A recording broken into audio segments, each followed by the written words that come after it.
Hey folks, Marty Nowicki with Impact Snap. Today we're going to talk to you about my 5 favorite drills that you can practice at home.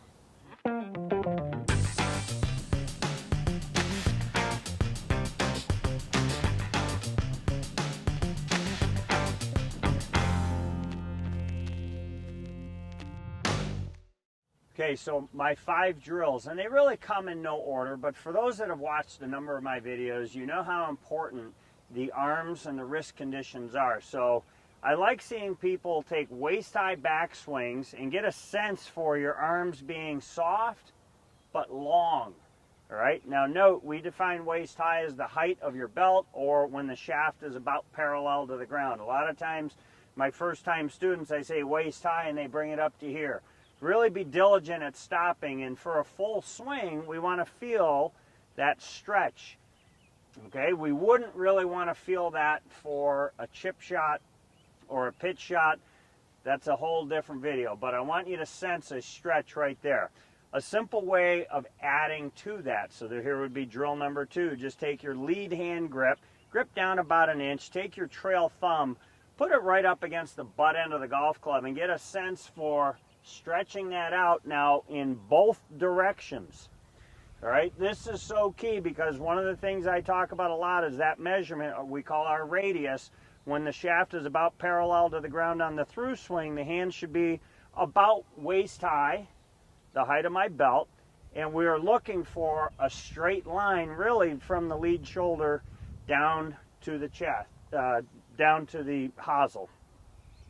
Drill number 3, you've probably seen this, I hope, in other videos.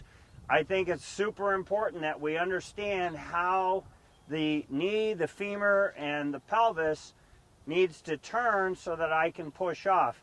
Add a little bit of resistance with that right hand or trail hand. So I'm creating a little backswing. Try and keep both knees flexed. And then I want people to get the sense that their lead knee and left side of the pelvis is really what's cranking that around. So as I'm adding resistance, I'm feeling how to turn. Note that your foot is going to really need to be turned out about 30 to 45 degrees in order for that to turn behind you. If the hip goes too far sideways, it's going to be real hard for you to make that turn. So get a sense for how the knee and that side of your pelvis turns so that you can then push off. One of my favorite drills, assume that the sun is out, that my shadow is getting cast right down on the ball. Pay attention to where your shadow is relative to the location on the ground. We don't want to see your head moving around all that much. That would be a really good drill on a sunny day. And then last but not least, I'll take my hat, turn it backwards, put my head right up against a wall, pretend I have a golf club in my hand, so I'm taking my trail hand and gripping my thumb, and I want to make as big of a swing as I can make in both directions, keeping my head there.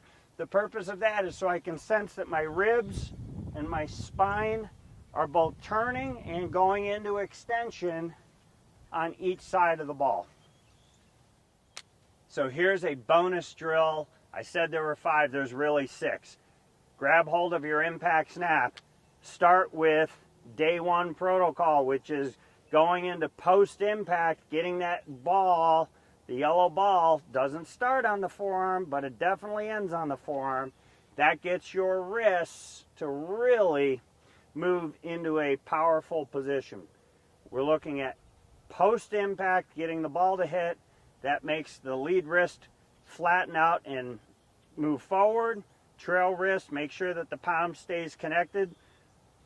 And then start working that into a fuller swing.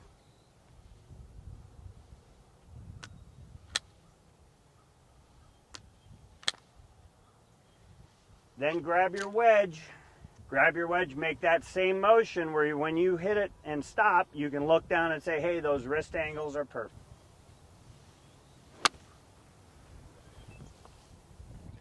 For Impact Snap, I'm Marty Nowicki. Please hit the subscribe button down below.